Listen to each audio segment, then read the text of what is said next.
আপনিও কি আমার মতোই ভাবেন সব ঘটনা প্রবাহের কেন্দ্রেই রয়েছে রাজনীতি? রাজনীতি সবকিছুর নিয়ন্তা?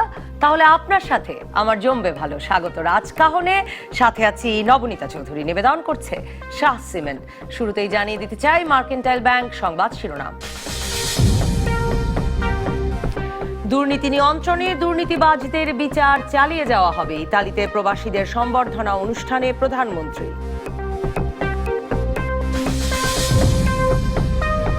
জিয়া অরফানেজ ট্রাস্ট দুর্নীতি মামলার রায়ের সত্যায়িত কপি আজ পাননি আইনজীবীরা। সারা দেশে বিএনপির প্রতীকী অনশন। আগামী সংসদ নির্বাচন সব দলের অংশগ্রহণে দেখতে চায় ইউরোপীয় ইউনিয়ন। খালেদার নির্বাচনের অংশ নেওয়ার সিদ্ধান্ত আদালতের, জানালো ইসি।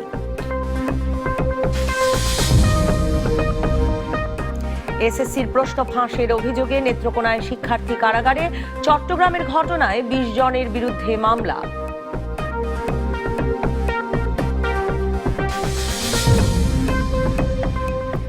রোহিঙ্গাদের প্রত্যাবাসনে গত বছরের ২৩শে নভেম্বর বাংলাদেশ ও মিয়ানমারের মধ্যে এক সমঝোতা স্মারক সই হওয়ার পর দুদেশ সেই লক্ষ্যে কাজ শুরু করলেও এখনো বাংলাদেশে পালিয়ে এসে রোহিঙ্গারা রাখাইনে অব্যাহত সেনা নির্যাতন ও খাদ্য সংকটের অভিযোগ করছেন। চুক্তির পর গত আড়াই মাসেই বাংলাদেশে পালিয়ে এসেছেন অন্তত আরও ৬৫,০০০ রোহিঙ্গা। এ পরিস্থিতিতে গতকাল মঙ্গলবার জাতিসংঘের নিরাপত্তা পরিষদ মিয়ানমারে রোহিঙ্গাদের ফেরত পাঠানোর ক্ষেত্রে রাখাইনের পরিস্থিতির উন্নতি না হওয়ায় উদ্বেগ প্রকাশ করেছে। এখনো রাখাইনের পরিস্থিতি দেখতে যেতে বা প্রত্যাবাসন প্রক্রিয়া তত্ত্বাবধানে আন্তর্জাতিক সম্প্রদায়ের কাউকে যুক্ত করতে রাজি না হয় ওই বৈঠকে উদ্বেগ জানিয়েছেন জাতিসংঘে বাংলাদেশের স্থায়ী প্রতিনিধি। এমনকি রাখাইনে রোহিঙ্গা নির্যাতনের বিষয়ে নিরাপত্তা পরিষদে শক্ত কোনো প্রস্তাব গ্রহণে প্রতিবন্ধকতা সৃষ্টিকারী জাতিসংঘে মিয়ানমারের দুই মিত্র রাশিয়া ও চীন গতকালের বৈঠকে রাখাইন রাজ্যের পরিস্থিতির উল্লেখযোগ্য উন্নতি হয়েছে দাবি করলেও তা এখনো রোহিঙ্গাদের ফেরত পাঠানোর যথেষ্ট অনুকূল নয় স্বীকার করে বাংলাদেশকে ধৈর্য ধরার পরামর্শ দিয়েছে। অন্যদিকে বাংলাদেশে গত ২৫শে আগস্ট থেকে ঢোকা প্রায় ৭ লাখ রোহিঙ্গাদের জরুরি মানবিক সহায়তা দিতে বাংলাদেশ সরকারের সঙ্গে জাতিসংঘ ও বিভিন্ন আন্তর্জাতিক সংস্থা কাজ করলেও ইতিমধ্যে এ বিষয়ে দাতাদের আগ্রহ কমে আসছে বলে ইতালিতে প্রধানমন্ত্রীর সঙ্গে সাক্ষাতে জানিয়েছেন বিশ্ব খাদ্য কর্মসূচির নির্বাহী পরিচালক।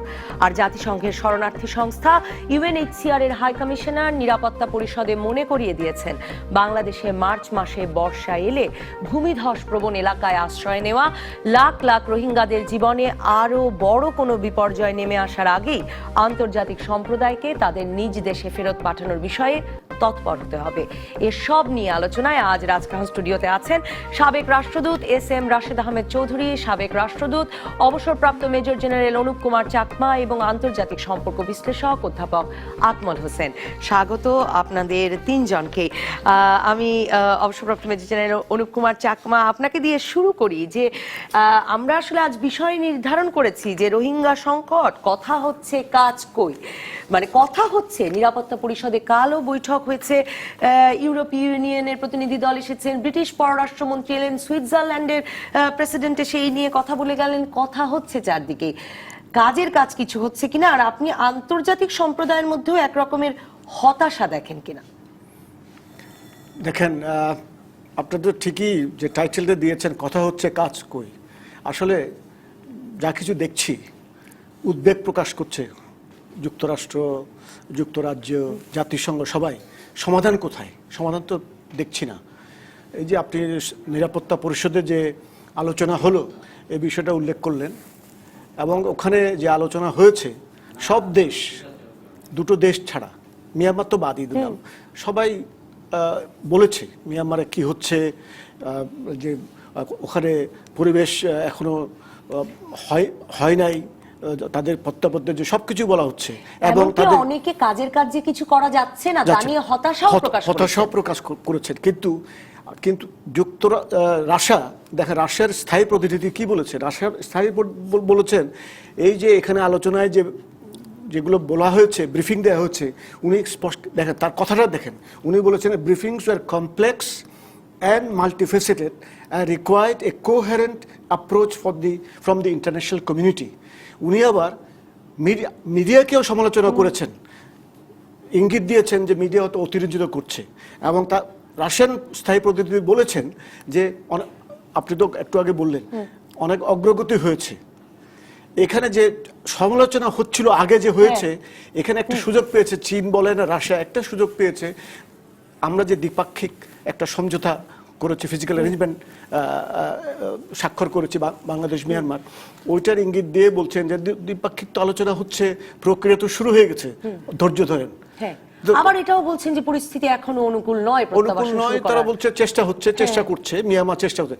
রাশিয়া এবং চীন, আমি যেটা বলতে চাচ্ছি ওনারা ভালো বলতে পারবেন, শুধুমাত্র কথার কথাই কথা হচ্ছে যতক্ষণ পর্যন্ত নিরাপত্তা পরিষদে কোনো রেজলিউশন সর্বসম্মতিক্রমে এই পাঁচ স্থায়ী প্রতিনিধি যে দেশ আছে তাদের সমর্থন সহ যতক্ষণ পর্যন্ত আমরা চীন সহ সবার যদি রেজলিউশন আনতে না পারি, বাইন্ডিং রেজলিউশন আনতে না পারি, মিয়ানমার এই যে ইগনোর করা, যা আন্তর্জাতিক চাপ ইগনোর করার সাহস তাদের থাকবে এবং তারা করেই যাবে। এবং প্রক্রিয়াটা তো আমরা বলছি শুরু হয়েছে, যতক্ষণ পর্যন্ত প্রত্যাবর্ষণ শুরু হবে না ততক্ষণ পর্যন্ত প্রক্রিয়ায় যে এগুলো হচ্ছে সবকিছু আমরা তো শুরু বলতে পারবো না। প্রত্যাবর্ষণ যখন শুরু হবে তখন কিন্তু আসলে আমরা জানতে পারবো সমস্যাটা আরো কি কি সমস্যা আমাদের সমাধান করতে হবে। প্রত্যাবর্ষণ নিয়েও কথা বলবো, কারণ সেই কালকে নিরাপত্তা পরিষদের বৈঠকে মিয়ানমারের স্থায়ী প্রতিনিধি আবার বলেছেন 300 করে তারা নেবেন। বরিস জনসন সেখানে গিয়ে বলেছেন যে অস্থায়ী যে অভ্যর্থনা কক্ষ সেখান থেকে আসলে তারা ফিরবেন কবে তাও তিনি জানতে চান। এগুলো নিয়েও আলাপ করতে চাই। প্রত্যাবাসন শুরু হতে পারে কিনা, হলে কি হবে তাও জানবো, কিন্তু তার আগে অধ্যাপক আকমল হোসেন, এই যে রাশিয়া এবং চীনের প্রসঙ্গটি আনলেন মেজর জেনারেল অনুপ কুমার চাকমা, সেখান থেকেই যদি শুরু করি, বাংলাদেশকে ধৈর্য ধরতে বলা হচ্ছে, এবং ধৈর্য ধরা ছাড়া আমাদের আর কি করণীয় আছে, আর সবাই মিলেই কিছু করতে পারছে না কেন? আমি প্রথমে বলবো যে ধৈর্য ধরতে বলা, এটা যারা বলছেন তারা সমস্যার গভীরতা বুঝতে পারছেন বলে আমার মনে হয়। এটা তাদের নিজস্ব দৃষ্টিভঙ্গি এবং তাদের যে এই অঞ্চলের যে স্বার্থ, সেটা চীন বলুন এবং রাশিয়ান বলুন, তাদের স্বার্থের অনুকূলে তারা কথা বলছেন। এবং আমি এটাও বলবো যে আন্তর্জাতিক রাজনীতিতে বা আন্তর্জাতিক সম্পর্কে আমরা দেখি যে নীতিবোধ, নীতিনৈতিকতা এটা খুব কাজ করে না। বিশেষ করে এই সমস্ত দেশ যারা নিজেদের স্বার্থটাকে বড় করে দেখে এবং এখানে তাদের যে ভূ রাজনৈতিক স্বার্থ, সেই স্বার্থটা যেহেতু মুখ্য, অতএব তারা মিয়ানমারকে কোনো ধরনের সমালোচনা করে কথা বলা বা মিয়ানমারের উপর এমন কোনো চাপ সৃষ্টির পক্ষপাতী নয়। তো সুতরাং এখানে আন্তর্জাতিক সম্প্রদায় এক ধরনের কথা বলছে, সেই আন্তর্জাতিক সম্প্রদায় আপনার রুশরাও নেই, চীনারাও নেই। এখন আমরা কি করলাম? অর্থাৎ আমরাও কি হতাশ না? আমরা জনগণের পর্যায়ে তো অবশ্যই হতাশ। আমাদের রাষ্ট্রের যারা নীতি নির্ধারক তাদের হতাশা তারা হয়তো প্রকাশ করছেন না, কিন্তু তাদেরও অন্তরে আমার মনে হয় কাজ কিছু যে হচ্ছে না সেই ধরনের হতাশার জ্বালা রয়ে গেছে। এবং আমি বলবো এই যে কিছু হচ্ছে না সেটা শুধু যে মিয়ানমারকে প্রশ্রয় দিয়েছে রুশরা বা চীনারা বা এক অর্থে ভারতও প্রশ্রয় দিয়েছে সেই কারণেই না, আমাদের কূটনৈতিক ব্যর্থতা। আমি কূটনৈতিক ব্যর্থতা এভাবে বলছি যে আমরা সমস্যার শুরুতে সমস্যাকে আন্তর্জাতিক মহলে তুলে ধরতে পেরেছি, এ ব্যাপারে আমি কোনো রকম ব্যর্থতা আমি দেখি না। এবং আমরা যে আন্তর্জাতিক সম্প্রদায়কে সেন্সিটাইজ করা বা যেটাকে বলা যায় একটা সহানুভূতি সৃষ্টি করা, সেটা আমরা করতে পেরেছি, আমাদের কূটনীতিকরা করতে পেরেছে। কিন্তু বিষয়টা যখন চলে এসছে আপনার মিয়ানমারের সাথে আলাপ আলোচনার, মিয়ানমারের সাথে সরাসরি আলাপ আলোচনার মাধ্যমে কোনো আপনার ব্যবস্থা গ্রহণ, সেক্ষেত্রে বাংলাদেশের দুর্বলতা প্রকটভাবে লক্ষ্য করা যায়। কিন্তু আলাপ আলোচনা করে কি আসলে মিয়ানমারকে কিছু বোঝানোর মতো একটি রাষ্ট্র মিয়ানমার কিনা? মানে কারণ একদম ধরুন জাতিসংঘ থেকে যুক্তরাষ্ট্র। আমি কথাটা বলি কেন আমি এই কথাটা বললাম, যে আমরা দ্বিপাক্ষিক আলোচনায় মিয়ানমার যে ধরনের যেভাবে জিনিসটা চাচ্ছে সেভাবে কিন্তু আমরা মিয়ানমারের সাথে এক ধরনের সমঝোতাতে যাচ্ছি। আমি আপনাকে স্মরণ করতে বলবো যে আমাদের পররাষ্ট্রমন্ত্রী এই নভেম্বরের যে চুক্তিটা হলো মিয়ানমারের সাথে, তার আগে কিন্তু ঢাকাস্থ যারা বিদেশি রাষ্ট্রদূত আছেন তাদেরকে যেভাবে বলেছিলেন, বা তারপরের দিনই বিআইএসএস বলে একটি যে গবেষণা প্রতিষ্ঠান, সেখানকার এক আলোচনা সভায় তিনি যেভাবে বলেছিলেন, যেভাবে সমস্যাটা উত্থাপন করেছিলেন, অর্থাৎ তিনি বলেছিলেন যে 92 সালের ভিত্তি ধরে কোনো সমাধান হতে পারে না, কারণ 92 সালের বাস্তবতা আর এখনকার বাস্তবতা এক নয়। তো সুতরাং তারপরে উনি যখন এই চুক্তিটা স্বাক্ষর করছেন, ওই অ্যারেঞ্জমেন্ট বলতে যেটাকে বলা হচ্ছে, এবং যে অ্যারেঞ্জমেন্টের ভিত্তিতে বলা হচ্ছে যে একটা জয়েন্ট অ্যাকশন গ্রুপ হবে, এই যে এগুলো কারা? এটা কি বাংলাদেশ চেয়েছিল?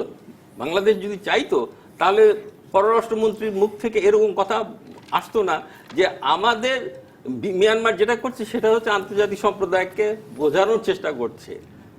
মিয়ানমার হ্যাঁ, মিয়ানমারের অর্থাৎ আমি যেটা বলবো, মিয়ানমার যেভাবে চাচ্ছে আমাদের। স্যার, আমি যখন আপনার কাছে আবার আসবো, আমি আসলে এখন জানতে চাইবো যে মানে জাতিসংঘ থেকে শুরু করে ওই যে বললাম যুক্তরাষ্ট্র সকলে কেউ যখন পারছে না, তখন ওই দিনে 300 করে প্রত্যাবাসনের সুযোগটুকু বাংলাদেশ হারাতে না চাওয়ায় ওই অ্যারেঞ্জমেন্টে গেছে কিনা এখন এরকম মনে করবার কয় মাস পরে কারণ আছে কিনা, আমি সেই প্রশ্ন নিয়ে আপনার কাছে আসবো। আমি সেই প্রশ্ন নিয়ে আসবো আপনার কাছে। এস এম রাশেদ আহমেদ চৌধুরী, কূটনৈতিক দুর্বলতা বাংলাদেশের আছে কিনা তা নিয়ে আমরা নানা রকম বিশ্লেষণ করেছি, কিন্তু ধরুন নিরাপত্তা পরিষদে কাল যুক্তরাষ্ট্রের যিনি স্থায়ী প্রতিনিধি নিকি হ্যালি, তিনি পর্যন্ত বলেছেন যে এসব কথায় কাজ হবে না, কোনো ব্যবস্থা নিতে হবে। যুক্তরাষ্ট্র এবং জাতিসংঘ মহাসচিব তারা রয়টার্সের সর্বসাম্প্রতিক যে ইনভেস্টিগেটিভ প্রতিবেদন বেরিয়ে এসেছে, গণকবর পাওয়া গেছে রাখাইনে, তার ভিত্তিতে বলেছেন এথনিক ক্লেন্সিং এর জন্য লায়াবল করতে হবে মিয়ানমারের সেনাবাহিনীকে। আমাদের প্রধানমন্ত্রী তো সেই কবে মানে সেপ্টেম্বর মাসে মানে জাতিগত নিধনের ঘটনা বলে এসেছিলেন জাতিসংঘে, তারপরে কিছু হচ্ছে না। মানে আসলে এক অসম্ভব পরিস্থিতি কিনা চীন রাশিয়াকে মিয়ানমারের পক্ষে রেখে। ধন্যবাদ। আমি নিজের অভিজ্ঞতা থেকে বলবো, কারণ আমি জাতীয় সংঘ কসোভোতে আমি এথনিক ক্লেন্সিং এবং জেনোসাইডের পরেই আমাকে পাঠানো হলো ওখানে। এবং একটা জিনিস বুঝতে হবে যে আমরা যখন এই রেফিউজি অথবা এদেরকে পাঠানোর কথা বলছি, রিপ্যাট্রিয়েশন, এটা মনে হচ্ছে যে putting the cart before the horse. কারণ যদি যে কোনো দেশে এটা এটা কি ভয়ানক জিনিস জেনোসাইডটা, এবং এটা ক্লাসিক্যাল এক্সাম্পল হচ্ছে যে এথনিক ক্লেন্সিংয়ের গণহত্যা, তারপরে হচ্ছে ম্যাস রেপিং, ছেলেদেরকে মেয়েদেরকে চলে না। এটা হচ্ছে কি যে একটা হচ্ছে ভায়োলেন্স, একটা হচ্ছে যে কনফ্লিক্ট, কিছু লোক মারা গেল কিছু, কিন্তু এখানে হচ্ছে ডেলিবারেট একটা পলিসি যে একটা জাতিকে নির্মূল করে দেওয়া। এবং ওই যে গ্যাং রেপটা যেটা হয় ওটা হচ্ছে যে এভাবে যেন তাদের আর মেয়েদের কোনো বাচ্চা না হয়। ফ্র্যাঙ্কলি দ্যাট ইজ মিয়ানমারে তাই যে রিপোর্টগুলো, এগুলো পরে এখন অ্যালবেনিয়াতে যখন এটা হলো, কসোভোতে 3 মিলিয়নের মতো ওরা চলে গেল ইউরোপে, এবং হর্ষুর মতো এইভাবে মিলোসেভিচ যে ডিক্টেটর ছিল এইভাবে যে ওরা যাবে আর ফিরে না আসতে পারে, এবং তাদের যে রেজিস্ট্রেশন কার্ডটা সব কিছু আইডেন্টি সব নিয়ে নেওয়া হলো, ছেলে মেয়েদেরকে সাপোর্ট করে দেওয়া হলো, এবং এটা গণহত্যা হলো। তারপরে যখন ওদেরকে বললো যে যাও ফিরে যাও, তখন ওরা বললো না আমরা ফিরে যাব না। এক্স্যাক্টলি যে আজকে রোহিঙ্গা বলছে, কারণ ওই যে ভয়টা, ফিয়ারটা আপনি যে পর্যন্ত রুট কজটা মানে অ্যাড্রেস না করেন, রুট কজটা হচ্ছে যে একটা তো হচ্ছে যে ওরা কার কাছে ফিরে যাবে, যারা বুচার তাদের কাছে ফিরে যাবে। আমরা কি যে 10 মিলিয়ন রেফিউজি যে ইন্ডিয়াতে ছিল, যদি ইয়াহিয়া খান থাকতো এখানে, আমাদের কি বাঙালি ফিরত আসতো? এটা আমাদের তো প্রধানমন্ত্রী সহ আমরা বলছি যে আমরা অনুকূল পরিবেশ না হলে ফেরত পাঠাবো না, স্বেচ্ছায় না গেলে ফেরত পাঠাবো না, এবং সেই পরিবেশ তো তৈরি হচ্ছে না সকলে বলছে না। কিন্তু অনুকূল পরিবেশ তৈরি করার দায়িত্বটা কার? এটা এখানে হচ্ছে না, এখানে একটা কমপ্লেক্স। এখানে আমার যে কলিগ অ্যাম্বাসেডর উনি যে বললেন ইউএন সিকিউরিটি কাউন্সিল, আমরা এখানে আমাদের ডিপ্লোমেসিকে আমি ডে 1 থেকে বলে যাচ্ছি যে ইউএন সিকিউরিটি কাউন্সিলকে আমাদেরকে আনতেই হবে অন বোর্ড। কারণ যতগুলো জেনোসাইড হয়েছিল, লাস্ট জেনোসাইড রোয়ান্ডাতে যখন হয়েছিল, তখন ফ্রান্স একটা রেজলিউশন দিয়েছিল যে জেনোসাইডের বেলায় কিন্তু অ্যাবস্টেনশন মিনিমাম, ম্যাক্সিমাম অ্যাবস্টেনশন, কিন্তু এটাকে ভিটো করা যাবে না। তো এখানে আমাদের পার্সিউ করতে হবে। মানে সে তো সত্যি কথাই। আমি একটা বিরতির পরে ফিরছি, এই কসোভো রুয়ান্ডা ধরে আমি আলোচনাটা আগাতেই চাই, কারণ আসলে তো জাতিসংঘ থেকে স্বীকৃতি না মিললে জাতিগত নিধনও নয়, গণহত্যাও নয়। কাজে সেই জায়গাটিতে আমি ফিরতে চাই যে সেই স্বীকৃতি জাতিসংঘই বা দিতে পারবে কি করে যদি চীন রাশিয়ার সাথে না থাকে। একটা বিরতির পর দর্শক থাকুন রাজকাহনে, টেলিভিশনে, ফেসবুকে, ইউটিউবে।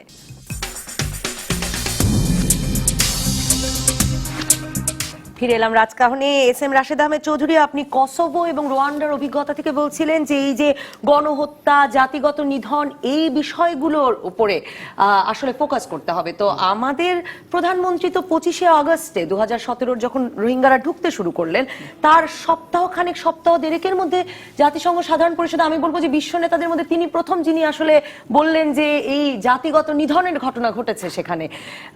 এখন ইউএসএ বলছে, জাতিসংঘ মহাসচিব বলছেন, কিন্তু নিরাপত্তা পরিষদ, যেটা মেজর জেনারেল অনুপ কুমার চাকমা বলছেন, ব্যবস্থা না নিলে, জাতিসংঘ একে গণহত্যা না বললে বা আন্তর্জাতিক অপরাধ আদালতে তদন্ত শুরু না হলে তো এগুলো বলে কোনো লাভ নাই। Right, absolutely. তো একটা জিনিস বলবো, ডিপ্লোমেসিতে there is no last word. আমরা চায়না রাশিয়া এখন বললো না, সেই জন্য আমরা এটা হতাশ হয়ে গেলাম। যে হতাশ শব্দটা কিন্তু ডিকশনারিতে নাই। If you are a diplomat, তাহলে পেন ইজ টেকিং। আমরা যখন কথা চালিয়ে যেতে হবে, যেতেই হবে। যেরকম আমাদের এখানে আমি যে বললাম, যখন আমরা কসোভোতে করলাম, অ্যালবেনিয়ান আর সার্ব খ্রিস্টান, ওরা কথা বলতো না, কিন্তু আমি যখন কথা বলতাম, আমি অনেস্ট ব্রোকার বসে থাকতাম, আর হ্যাঁ চা খেতাম ওদের সঙ্গে। তারপরে কফিরা বলতো কি হলাম, আমি বললাম দেখো তুমি একটু ওয়েট করো। 1 মাস 1.5 মাস পরে ওরা কথা বলতে আরম্ভ করলো। তো আমি বললাম যে then my work is now started. Once they started talking, তখন ওরা একটা আন্ডারস্ট্যান্ডিং আসলো যে আমরা প্রথমে লোকালাইজেশন করবো, তারপরে আমরা আস্তে আস্তে। তো এটা খুব pains taking, diplomacy is patience and pains taking, give up করতে হবে না। আর রাশিয়ান আর চায়না, সিম্পল কথা হচ্ছে যে এই সিচুয়েশনটা কিন্তু it contains the seed of destabilisation. Rohingyas ইয়ে না, এটা পুরো অঞ্চলকে আসলে আমরা যে জাতিসংঘের অনেক বন্ধুরা এখানে আসছে, আমি আপনাকে বলতে পারি ভারত চীন পাচ্ছে না কেন না, এটা আমাদেরকে খুব ফোর্সফুলি বলতে হবে। অনেক ইন্টারন্যাশনাল মিডিয়াতে বের হয়েছে, এবং আমাদের সোর্স থেকে আমি বলছি, জাতিসংঘ যে মানে যারা কাজ করছে আসছে, এখানে মিলিটেন্ট গ্রুপরা, আইসিস, আল কায়েদা, ওরা বলছে যে আমরা প্রতিশোধ নেব, এবং ঘাঁটি করার কথা হচ্ছে আইদার মিয়ানমার ওইদিকে, না হলে বাংলাদেশ এইদিকে। এটা হলে কিন্তু রাখাইনের যে ওই যে ব্রেড অ্যান্ড বাটার, যে আমাদের এখানে একটা পোর্ট পাবো, আমি একটা ইয়ে পাবো, ওখানে যদি ইনস্টেবিলিটি হয়ে যায়, তাহলে তো কেউ কিছু পাবে না। তো এটা হচ্ছে কি আমাদেরকে খুব অ্যাগ্রেসিভ ডিপ্লোমেসি, প্রোঅ্যাক্টিভ ডিপ্লোমেসি বলবো, তে আমাদেরকে। আমি ছোট্ট করে শুনে অধ্যাপক আকমল হোসেনের কাছে যেতে চাই যে আপনি কি মনে করেন যে বলছিলেন যে কথা বলা বন্ধ করবার উপায় নেই, তাতে বাংলাদেশ যে অ্যারেঞ্জমেন্টটা করে এলো, যার সমালোচনা করছিলেন অধ্যাপক আকমল হোসেন, আসলে সেই নভেম্বর থেকে অনেকেই করছেন যে এই অ্যারেঞ্জমেন্টে, এই চুক্তিতে না গেলে বরং আন্তর্জাতিক চাপ বাড়ানো যেত। বাংলাদেশ কি একটা কথা বলার সুযোগ অব্যাহত রাখতে সেই অ্যারেঞ্জমেন্ট করে এলো মিয়ানমারের সঙ্গে, প্রত্যাবাসন চুক্তি? এখানে আমি অ্যাজ এ ডিপ্লোম্যাট, আমার মানে ডিপ্লোম্যাটিক পার্সপেক্টিভে, যে বায়োলেটারাল অ্যারেঞ্জমেন্ট আমরা না করতে পারি না। কারণ কথা হচ্ছে যে তখন আমরা মিয়ানমার বলতো যে ওই তো বাংলাদেশকে আমরা অফার করছিলাম, আসে নাই। ইউ সি, হেড আই 10, ওটা কিন্তু is not substitute for multilateral. আমরা 2 ট্র্যাক ডিপ্লোমেসিতে ইয়ে করতে হবে। বায়োলেটারালটা আছে নাম্বার 1, নাম্বার 2 হচ্ছে যে এটা কিন্তু ফিজিক্যাল অ্যারেঞ্জমেন্ট দিয়ে এটা সমস্যা না, এটা হলো সিমটম অফ ডিজিজ। আপনি যদি রিপ্যাটেশনকে প্রথমে নিয়ে আসেন যে ওই দিবসে হবে, ওই ডেটে হবে, এটা কিন্তু কোনো রিয়ালিটির সঙ্গে হয় না। আপনি বললে তো হবে না। যারা গণহত্যার ভিকটিম, তারা কোনো দিন যাবে না যতই আপনি চুক্তি সাইন করেন। কিন্তু অ্যাট দ্য সেম টাইম ওটার পরের সঙ্গে আমি ওটার সমালোচনা যাব না এখন, কিন্তু এখন খুব ভিগারাস ফলো আপ দরকার ছিল, সেটা একটা অভাব, ওটা অভাব আপনিও বোধ করছেন। অধ্যাপক আকমল হোসেন, সেদিক থেকে আপনার সঙ্গে S M Rashed Ahmed Chowdhury, ambassador S M Rashed Ahmed চৌধুরীও একমতই যে একটা সেই রকম জোরালো কূটনৈতিক প্রচেষ্টার অভাব বোধ করছেন। আমাদের দর্শক সাকিবুর রহমান মিলন বলছেন যে একরকমের রাজনৈতিক ফায়দা পাবার জন্যই সরকার খুব দ্রুত সমঝোতা স্মারক সই করে ফেললো কিনা, আরো সময় নেওয়ার প্রয়োজন ছিল, তাহলেই কি মিয়ানমারের প্রতি যেমন আন্তর্জাতিক চাপ আরো বাড়তো, সে সাথে প্রত্যাবাসন ইফেক্টিভ হতো।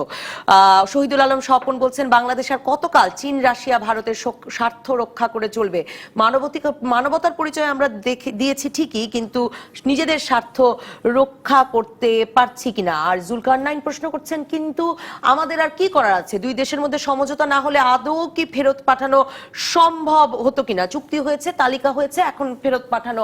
আমি এই জায়গাটিতে স্যার আপনাকে জিজ্ঞেস করতে চাই যে চুক্তিটাও যদি না হতো, আন্তর্জাতিক সম্প্রদায়ের মধ্যেও যেরকম একটি হতাশা, কিছু করা যাচ্ছে না, এবং নিরাপত্তা পরিষদের ফ্রেমওয়ার্কের কারণে চীন, রাশিয়ার মানে স্থায়ী মানে তাদের ভেটো থাকলে তার কিছু হবে না, এই অবস্থায় আসলে বাংলাদেশ সরকার অন্তত দ্বিপাক্ষিক আলোচনাটা চালিয়ে যাওয়া, ওই 300 করে ফেরতও যদি পাঠানো শুরু করা যায়, সেই সুযোগটা খোলা রাখতে চাইতে পারে না? দেখুন, চুক্তি করাটা তো কোনো খারাপ না, চুক্তি করে সেটাকে কার্যকর করাটা হচ্ছে আসল কথা। এখন এই যে কূটনীতির যে জিনিস, আন্তর্জাতিক আইনে স্যার এটা চুক্তিও না, সমঝোতা স্মারকও না, অ্যারেঞ্জমেন্ট, খুবই নতুন এক শব্দ। সেটাই না, আমি যেটা বলছিলাম যে কূটনীতির কথা, উনি যেটা বলছেন যে কূটনীতিকে আপনি খুব দ্রুত কোনো কিছু আপনি ফল দেবে এরকম মনে করতে পারেন না। আসলে কথাটা হচ্ছে কূটনীতি নিশ্চয়ই আলোচনা হবে, it's an art of negotiation. কিন্তু কসোভোর উদাহরণ দিয়ে কিন্তু আপনি এই রোহিঙ্গা ইস্যুকে বিচার করতে পারবেন না, কেননা কসোভো একবারই ঘটেছে এবং তার পরিসমাপ্তি হয়েছে। কিন্তু আমরা দেখছি রোহিঙ্গা ইস্যুতে বারবার এটা হচ্ছে। সে 78 সালে হয়েছিল, 92-তে হয়েছে, 2012-তে হয়েছে, 2016-তে হয়েছে, আর সর্বশেষ 2017-তে। কিন্তু এর সমাধান তো কফি আনান কমিশনের রিপোর্টে আছে, যে যদি তারা নাগরিকত্ব দেয়, স্বীকৃতি দেয়, তাহলে তো এর একটা স্থায়ী সমাধান সম্ভব। সেটাই তো কথা। কথাটা হচ্ছে যে আপনি যে কূটনৈতিক যে উদ্যোগগুলো নিচ্ছেন, সেগুলো তো একটা মানে ফলপ্রসূ কিছু হতে হবে। এখন মিয়ানমার যে কথাটা বলছে যে আমরা নিতে প্রস্তুত, আমরা রিসেপশন ক্যাম্প তৈরি করেছি, এখন যারা যাবে তারা তো আবার সেই যে আবার ফেরত আসার জন্য যাবে না, যেটা আপনার 98-এও ঘটেছে। হ্যাঁ, তাই তো। সুতরাং আপনাকে একটা কার্যকর যদি সমাধানে যাওয়া যায়, সেটাই তো আমরা শুধু বাংলাদেশের জন্য, মিয়ানমারের জন্য তো ভালো হবে। কেননা এই মুহূর্তে তো বলা হচ্ছে যে এই আঞ্চলিক অস্থিতিশীলতা যদি বিদ্যমান থাকে, তাহলে এই এখন যারা মানে মিয়ানমারের পক্ষে দাঁড়িয়েছেন তাদেরও লাভ হবে না। বাংলাদেশ কি করতে পারে স্যার একটা কার্যকর সমাধানের জন্য? নাকি আমি যেভাবে ভাবি যে ওই কসোভোর উদাহরণটা সেভাবে যে একদম জাতিসংঘ বা আন্তর্জাতিক আদালতে বিচার শুরু হলে একটা দায়বদ্ধতার মধ্যে পড়লে মিয়ানমার আসলে কিছু ব্যবস্থা নিতে বাধ্য হবে? আমার মনে হয় না এখানে আন্তর্জাতিক আদালতে যাওয়ার সুযোগ আপনার আছে কিনা সেটা একটা সন্দেহের ব্যাপার আছে, কারণ এটি এত সহজে এটা আপনি আন্তর্জাতিক আদালতে যেতে পারেন না। এখানে ইন্টারন্যাশনাল ক্রিমিনাল কোর্ট বলে যে প্রতিষ্ঠানটি আছে, সেখানে আপনি যাওয়ার সুযোগ যদি থাকে, সেটা হয়তো এক ধরনের আলোচনার মধ্যে আসতে পারে। কিন্তু এখানে হচ্ছে আন্তর্জাতিক আদালতে যাওয়ার দরকার নেই। আপনি আন্তর্জাতিকভাবে আপনার এই বিষয়টাকে জনপ্রিয় করেছেন, তার মানে আজকে বিশ্বে চীন এবং রুশ ছাড়া সবাই কিন্তু আপনাকে সমর্থন দিচ্ছে, যারা বৃহৎ শক্তি বা যাদের মানে আন্তর্জাতিক ক্ষেত্রে যাদের প্রভাব প্রতিপত্তি আছে। কিন্তু আমরা যখন আবার দ্বিপাক্ষিকভাবে তাদের সাথে কথা বলছি, তখন তারা যেভাবে সমাধান করতে চাচ্ছে, সেই সমাধানে কিন্তু আমরা রাজিও হয়ে যাচ্ছি, যেটাকে আমি বলছি যে আমরা এখানে আমাদের দুর্বলতার পরিচয় দিচ্ছি। অর্থাৎ আমরা আন্তর্জাতিক যে চাপটা, সেই চাপটাকে অব্যাহত রাখার ব্যাপারে কি সচেষ্ট আছি? আপনি আপনার আলোচনার শুরুতে আজকে বলেছে যে ডব্লিউএফপির প্রেসিডেন্ট কি বলেছে প্রধানমন্ত্রীর কাছে, যে আপনার যে আন্তর্জাতিক যে দাতাদের সেই আর আগ্রহ নেই বাংলাদেশকে যে সাহায্য করার ব্যাপারে। তার মানে ইতিমধ্যে আন্তর্জাতিক ক্ষেত্রে কিন্তু এক ধরনের আপনার উদাসীনতা আমরা লক্ষ্য করছি, এবং যতই এটা যাবে এটা তো আরো এটা চলবে। তো এখন আমি বলবো যে আমাদের শুধু অফিসিয়াল পর্যায়ে এই কূটনীতি মানে আমাদের ডিপ্লোম্যাট বা আমাদের অ্যাম্বাসেডাররা যাচ্ছেন এই না, এটার পাশাপাশি আরো বৃহত্তর পর্যায়ে অর্থাৎ রাজনৈতিক পর্যায়ে, যেমন আমাদের প্রধানমন্ত্রীর সাথে সরাসরি যদি তিনি মিয়ানমারের সফরে যান, বা চীনের কাছে প্রধানমন্ত্রী তার যেতে পারবেন না, তাকে তো মানে ডাকতেও হবে, মানে না ডাকা ব্যবস্থাটা ওইদিকে আপনি তৈরি করবেন, বা আপনি চীনের কাছে, কারণ চীনের মেডিয়েশন আমরা চেয়েছিলাম, এখান থেকে একটা প্রতিনিধি দল গিয়েছিল, সেই প্রতিনিধি দলের যাওয়ার ফলে কি হয়েছে আমরা জানি না। কিন্তু সুতরাং আমি যেটাকে বলবো যে আমি যখন অ্যাম্বাসেডর রাশিদ আহমেদ চৌধুরী আবার আপনার কাছে আসবার সুযোগ পাবো, আমি আসলে একটু শুনবো যে আন্তর্জাতিক আদালতে যাওয়া যাবে না কেন। মিলোসেভিচকে তো ট্রায়ালের সম্মুখীন হতে হয়েছে। গণহত্যা, জাতিগত ক্লিনজিং এর কথা যদি আমরা বলি তাহলে নিশ্চয়ই লায়াবল তো করাই যায়। আমি অনুপ কুমার চাকমা আপনার কাছে জিজ্ঞেস করব যে সেই যে তালিকা করা, স্যার বলছেন, অধ্যাপক আকমল হোসেন বলছেন যে আমরা বারবার যা টার্ম বলছে মিয়ানমার তা মেনে নিচ্ছি, আমরা কিন্তু সেই চুক্তি অনুযায়ী এসে আমরা তালিকা করছি, আমরা তালিকা 2 মাসে শেষ করতে পারিনি সেটা স্বীকার করেছি, তালিকা করছি আর এর মধ্যে আরো ঢুকছে, গত 2.5 মাসে আরো 65,000 ঢুকেছেন, আমরা তালিকা তৈরি করছি এবং মানে সেভাবে আমরা পাঠাতে পারবো কিনা, আর এখন তারা বলছে 300 করে নেবে। আচ্ছা, তার আগে আমি বলি প্রত্যাবর্ষণ হচ্ছে মুখ্য, গিয়ে তারা নাগরিকত্ব পাওয়াটা হচ্ছে মুখ্য। এখন যদি আমরা এই সাথে যদি আবার গিয়ে নাগরিকত্ব পাবে কিনা তা তো কেউ বলছে না, ওখানে যদি না পাই নাগরিকত্ব তাহলে সমস্যাটা থেকেই যাবে, এটাই এই জন্যই বলছি। সেজন্য বললাম এটার সাথে যদি আমরা এখন তাদেরকে গণহত্যার জন্য আন্তর্জাতিক আদালতে বিচার করতে হবে, এগুলো যদি করি, আবার পদক্ষেপগুলো একই সাথে সাইমultaneously করি, তাহলে প্রক্রিয়াটা অনেক দীর্ঘ হবে, শেষ হবে না। আন্তর্জাতিক আদালতে নেওয়ার জন্য যে প্রক্রিয়াটা সেটা হচ্ছে রোম স্ট্যাটিউট আছে, এই যে মিয়ানমার কিন্তু সিগনেটরি না, মিয়ানমার সিগনেটরি, এবং যুক্তরাষ্ট্র এখন সিগনেটরি ছিল, তারা উইথড্র করে এসছে। এই যে নিরাপত্তা পরিষদের রেজলিউশন না আসলে তাদেরকে আন্তর্জাতিক আদালতে তাদেরকে বিচারের সম্মুখীন করা যাবে না, মানে এটাই এত সহজ প্রমাণ করতে হবে, কাজে এত সহজ হবে না, দীর্ঘ প্রক্রিয়া। বাংলাদেশে যে গণহত্যা হয়েছে আমরা এখনো মূল যারা গণহত্যার যে দায়ী তাদেরকে বিচার করতে পারি নাই, যারা আমরা তো গণহত্যা প্রমাণই করতে পারি নাই এখন। সেজন্য বললাম যে যেটা বললাম খুব ডিফিকাল্ট। আমি যেটা প্রত্যাবর্তনের যেটা বললাম যে আমরা ফিজিক্যাল অ্যারেঞ্জমেন্টটা করেছি, এইটা এই চীন আর রাশিয়া উনি যেটা বললেন এটা সুযোগ পেয়েছে। রাশিয়া কি স্থায়ী প্রতিনিধি কি বলেছে, এটা হচ্ছে বায়োলেটারাল ইস্যু, এবং সে অ্যাপ্রিসিয়েট করেছে বাংলাদেশের মিয়ানমার একটা পজিটিভ স্টেপ নিচ্ছে তাদের প্রত্যাবর্তনের জন্য। তারপরে সে বলেছে, স্থায়ী প্রতিনিধি খেয়াল করবেন, বলেছে উদ্বেগ প্রকাশ করেছে যে on the pretext of safe conditions of the returnees, যদি সেফ কন্ডিশন হয় নাই সেই জন্য যদি দেরি হয় তাইলে সেই বিষয়ে সে উদ্বেগ প্রকাশ করেছে। অর্থাৎ সে বলতে চাচ্ছে যে অনেকেই বিভিন্ন অজুহাত দেখাচ্ছে যে নিরাপদ পরিস্থিতি আসে নাই। রাশিয়ান স্থায়ী প্রতিনিধি এটা নিরাপত্তা পরিষদে বলেছেন, উনি বলছেন এটা একটা অজুহাত দেখাচ্ছে, এই অজুহাতে কিন্তু এটা বিলম্বিত করার চেষ্টা করা হচ্ছে। এগুলো খুব অ্যালার্মিং স্টেটমেন্ট ফ্রম রাশিয়ান অথবা চাইনিজদের আসে না। আমি একটু বিরতিতে যাব, আমি আপনার কাছে ফিরবো, আপনাকে দিয়ে শুরু করবো। অনুপ কুমার চাকমা, আমি আসলে জানতে চাইবো যে তাহলে রাশিয়া চীনেই এখন মূল লক্ষ্য স্থির করতে হবে কিনা। আমাদের দর্শকরা ভারতের প্রসঙ্গও জানতে চাইছেন, আমাদের দর্শকরা এও জানতে চাইছেন যে নির্বাচনী বছর বলে আমরা আসলে আন্তর্জাতিক অঙ্গনেও ভালো করে আমাদের কূটনৈতিক খেলাটা খেলতে পারছি না কিনা। দর্শক থাকুন রাজকাহনে টেলিভিশনে, ফেসবুকে, ইউটিউবে।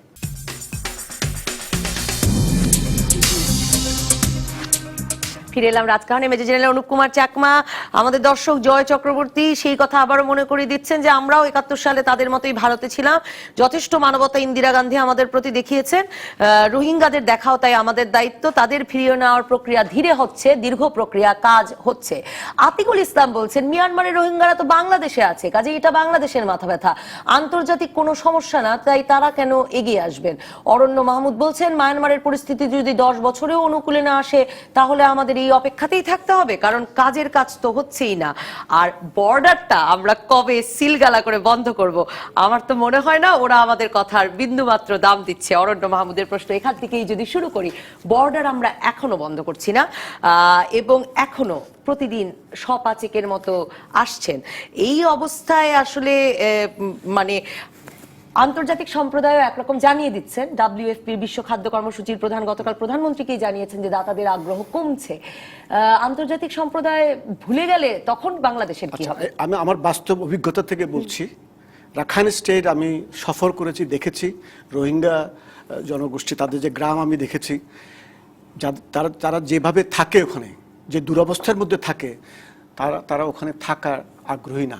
তারা চেষ্টা করে যে কোনোভাবে হোক রাখাইন স্টেট থেকে বেরিয়ে এসে বাংলাদেশ হয়ে তারা যদি সম্ভব হয় সৌদি আরব যাবে, এই তাদের মধ্যে মানে এটা সবসময়ই স্বপ্ন এই- সৌদি আরব যাবে কিংবা মালয়েশিয়া যাবে কি ইন্দোনেশিয়া, এই যে আসে এটা হ্যাঁ, মানে কারণ তাদের তো স্কুল নাই, স্বাস্থ্যসেবা নাই, কিছুই নাই যেহেতু তাদের নিজেদের তাদের দেশে। ব্যবস্থা ওখানে, তাদের কোনো ভবিষ্যৎ নাই। ভবিষ্যৎ নাই। আমি একজন আইডিপি ক্যাম্পে একজন 60-70 বছরের বুড়োকে জিজ্ঞেস করেছিলাম, রোহিঙ্গাকে, আপনি যদি বাংলাদেশে যদি এই ধরনের ক্যাম্প করে যাবেন? উনি বলছেন না আমি যাব না, কারণ তো এটা তো আমার দেশ, আমি যাব না। 60-70 বছরের বুড়ো, কারণ সে ছোটবেলার থেকে ওখানে। বাট আমি একই প্রশ্ন আমি একটা 20 বছরের ছেলেকে জিজ্ঞেস করেছিলাম, 20-25 বছরের ছেলেকে, রোহিঙ্গা। সে বলে আমি এখানে থাকবো করে, আমার কি এখানে ভবিষ্যৎ আছে? কিছু না, আমার লেখাপড়া নাই, আমার কোনো চাকরি নাই, কোনো কাজ নাই, এমনকি বাচ্চাদের টিকা দেওয়ার ব্যবস্থা নাই, কোনো কিছুই নাই। হ্যাঁ। মানে চিকিৎসার জন্য অনেকে হয়তো জানি না, রাখাইন স্টেটের যে রোহিঙ্গা যারা, তারা কিন্তু চিকিৎসার জন্য চিরঙে আসে, মানে আগে। সেজন্য বললাম, আমি যেটা বলছি তাদের অবস্থা এমন, তারা সুযোগ পেলেই বাংলাদেশে আসবে, মানে যদি হয়। কাজেই আমি এই যে এখন সীমান্ত যদি খুলে না দিই, তারা আসতেই থাকবে। কারণ সীমান্ত বন্ধ করছি না কেন, দর্শক প্রশ্ন আমি করেছেন। জানি, আমি জানি এটা সরকারের সিদ্ধান্ত। হ্যাঁ, নিশ্চয়ই। যেটা বলছি, যদি সীমান্ত খোলা থাকে, তা মিয়ানমারে না থেকে তারা আসবে, কারণ তাদের স্বপ্ন হচ্ছে এখানে আসার পরে যদি কোনো ক্রমে তারা রিফিউজি স্ট্যাটাস পায়, তাহলে রিফিউজি স্ট্যাটাস নিয়ে তারা অস্ট্রেলিয়া যেতে পারবে, কানাডা যেতে এবং পারবে। এখনো তারা ওখানে তীব্র খাদ্য সংকট এবং সেনা নির্যাতনের কথাও বলছেন। অধ্যাপক আকমল হোসেন, আমাদের দর্শক সন্ধি তীর্থ চক্রবর্তী বলছেন 2018 বাংলাদেশের নির্বাচনী বছর, এর কোনো প্রভাব পড়ছে কিনা, আর সরকার তাই দুর্বল কিনা, 19 সালে নতুন সরকার কঠোর পদক্ষেপ নেবে, ধৈর্য ধরার অর্থ কি প্রকারান্তর করে তাই কিনা? দর্শক আন্তর্জাতিক আর রাজনীতির সাথে জি। দেশীয় রাজনীতিকে মিলিয়েছেন। আছে তো মিল বোধহয়, না, মিল সংযুক্ত আছে বলছে যে এখন এই কারণে, মানে এবছর নির্বাচনের বছর বলে বাংলাদেশ সরকারের অবস্থান এটা হচ্ছে, এইভাবে আমি বোধহয় দেখতে চাই। এত সরলীকরণ করা এত যাবে না। সরলীকরণ, কারণ বিষয়টা হচ্ছে যে আপনার নির্বাচন হবে, তাও সেই ডিসেম্বর নাগাদ হয়তো হবে। আর এখন এই সমস্যাটা খুব জ্বলন্ত সমস্যা, ফলে এখন সেই চিন্তাধারা নিশ্চয়ই কোনো সিদ্ধান্ত তৈরি হবে না। না, আমি যেটা বলবো যে মানে সরকারকে বা সরকারের যারা নীতি নির্ধারকদের, তাদের মধ্যে পররাষ্ট্র মন্ত্রণালয়ের লোকজন তারাই তো এটা করছেন। এটা তো আর বাণিজ্য মন্ত্রণালয় বা অন্য মন্ত্রণালয়ের লোকদের এটা মাথা ব্যথা না, এটা করবে পররাষ্ট্র মন্ত্রণালয়। অতএব তাদের ক্ষেত্রে তারা তাদের অ্যাটেনশনটা আরো ফোকাস করছেন কিনা সেটা হচ্ছে। তার মানে কিন্তু আন্তর্জাতিক, এখন কি বিষয়টা এমন কিনা যে আসলে আপনি বাণিজ্য মন্ত্রণালয় উল্লেখ করলেন বলেই বলছি যে আসলে পররাষ্ট্র মন্ত্রণালয়ের সঙ্গে বাণিজ্য মন্ত্রণালয়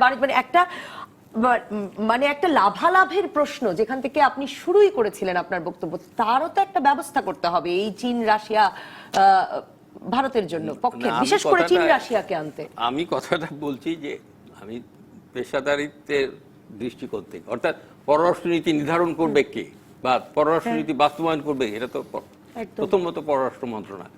তো সুতরাং তাদের এই যে আন্তর্জাতিক যে আজকে যে আগ্রহ কমে যাচ্ছে যে বলা হচ্ছে, এবং যেটা খুবই সম্ভব বোধ হয়, কারণ এই সমস্যাটা যদি দীর্ঘায়িত হয়, সমস্যার সমাধান কিভাবে হতে পারে। যেমন আমাদের যে মুক্তিযুদ্ধের সময় 9 মাসের মধ্যে সমস্যার সমাধান হয়েছে, সেটা একটা ভিন্ন পরিপ্রেক্ষিত থেকে একটি সামরিক অভিযান মাধ্যমে সেটা সমাধান হয়েছে। তো এই ক্ষেত্রে তো আমরা সেই কথা চিন্তাও করব না যে আমরা সামরিক অভিযান করে মিয়ানমারকে পরাজিত করব এবং এই রোহিঙ্গাদের ওখানে মানে ঘর বাড়িতে ফেরত যাওয়ার সুযোগ তৈরি করব, এরকম কথা আমরা কখনো চিন্তা করি না। আমরা যেটা চিন্তা করছি সেটা হচ্ছে কূটনৈতিক উদ্যোগ, এবং কূটনৈতিক উদ্যোগ করতে গিয়ে আপনার এই যে যারা ম্যাটার করে আন্তর্জাতিক রাজনীতিতে, ওই শক্তিগুলোকে, বিশেষ করে এই ক্ষেত্রে আমি যেটা বলছিলাম যে চীনের ক্ষেত্রে চীনকেও অ্যাড্রেস করা দরকার, এবং সেটা হাইয়েস্ট লেভেলে। মানে চীনের সাথে আমাদের যে সম্পর্ক, একটা ঘনিষ্ঠ সম্পর্ক আমরা বলছি, কিন্তু চীন কিন্তু আমাদের এই ব্যাপারে সমর্থন দিচ্ছে না। চীন রাশিয়া দুইয়ের সঙ্গেই আমাদের খুব ঘনিষ্ঠ আমি সম্পর্ক, বলবো আমরা দাবি এই করে ক্ষেত্রে আসছিলাম। রাশিয়ার থেকে বেশি চীনের ক্ষেত্রে। আপনি যেমন ভারতে, আমাদের প্রতিবেশী ভারতের সাথে এই সরকারের সময় সম্পর্ক অনেক উন্নত হয়েছে, কিন্তু আমরা ভারতের কাছ থেকে আশানুরূপ সাড়া পাইনি।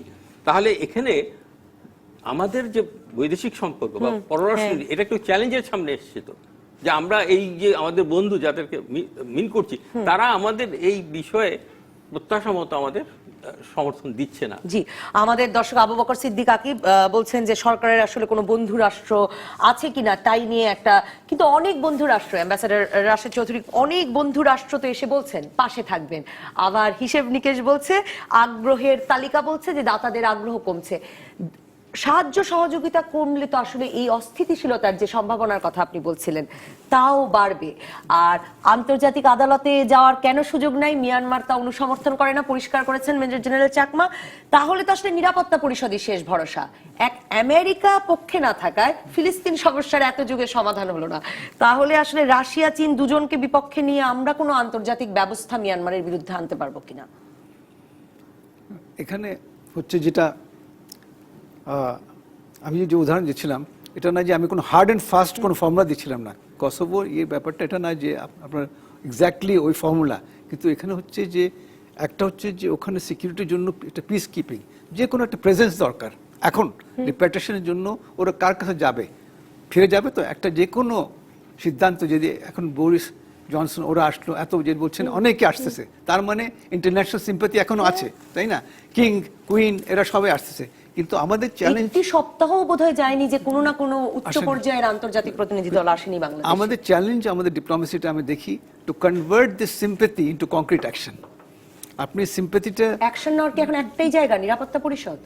একটা হলো ওটা করার জন্য আপনার এই যে সিম্পাথি পাচ্ছি, এই চাপটা যে বলে চাপ মানেটা কি, এটাকে ট্রান্সলেট করতে হবে।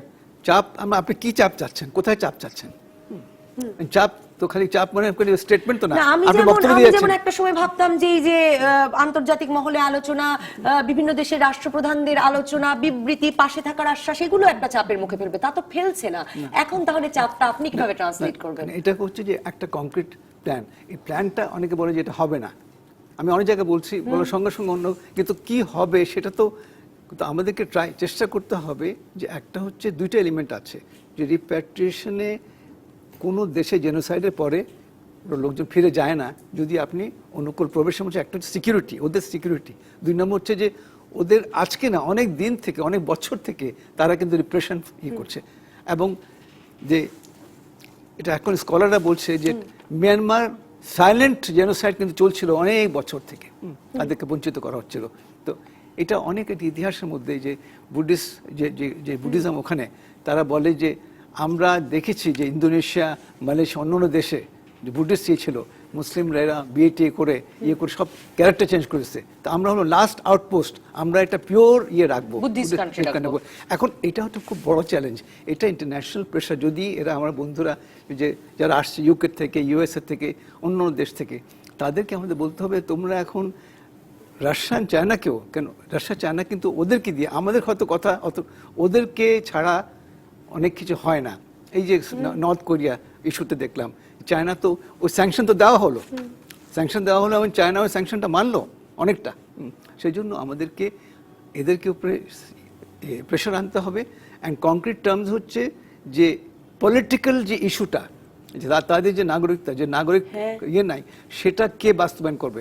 কফি আনান রিপোর্টটা তো এরা করবে না, সেজন্য আপনাকে একটা অ্যাডমিনিস্ট্রেশন লাগবে, নিউট্রাল, যে কোনো যে নাম দেন, আপনি ইউএন নাম দেন, আমি ইউএন বলছি কারণ আমি ইউএন এক্সপিরিয়েন্স থেকে, একটা অ্যাডমিনিস্ট্রেশন থাকবে, নিউট্রাল অ্যাডমিনিস্ট্রেশন।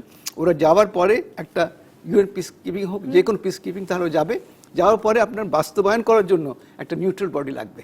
নিশ্চয়ই। বাংলাদেশ কালও নিরাপত্তা পরিষদে এ নিয়ে উদ্বেগ প্রকাশ করেছে যে এখনো রাখাইনে আসলে ঢুকতে দেওয়া হচ্ছে না। ইউএনএইচসিআর উদ্বেগ প্রকাশ করেছে যে তাদেরকেও সম্পৃক্ত করা হচ্ছে না। তো উদ্বেগ প্রকাশ করে যাচ্ছে, কিন্তু আমরা যদি কংক্রিট ওদেরকে বলি, দেখো অন্য জায়গায় তুমি উদ্বেগ প্রকাশ না, ইউ টেক অ্যাকশন, কেন তোমরাই তো এই মিয়ানমার আর্মিকে তোমরাই তো সাপোর্ট করছো। এই যে আজকে মিয়ানমার আর্মি এত স্ট্রং, বার্মিজ আর্মিটা যারা উপরে, মার্কিন যুক্তরাষ্ট্র আরম্ভ করে সবাই ওদেরকে এগিয়ে দিচ্ছে। কাজে এখন কথা নয়, কাজের সময়ের অপেক্ষা। অসংখ্য ধন্যবাদ এস এম রাশেদ আহমেদ চৌধুরী, ধন্যবাদ অধ্যাপক আকমল হোসেন, ধন্যবাদ মেজর জেনারেল অনুপ কুমার চাকমা, ধন্যবাদ দর্শক যারা সঙ্গে ছিলেন। পরবর্তী পর্বে বিএনপির কৌশল না সীমাবদ্ধতা, এই নিয়ে আলাপ করবেন বাংলাদেশ আওয়ামী লীগের অসীম কুমার উকিল, বিএনপির অ্যাডভোকেট তৈমুর আলম খন্দকার, জাতীয় পার্টির শহীদুর রহমান ট্যাপা। সঙ্গে থাকবেন আপনিও।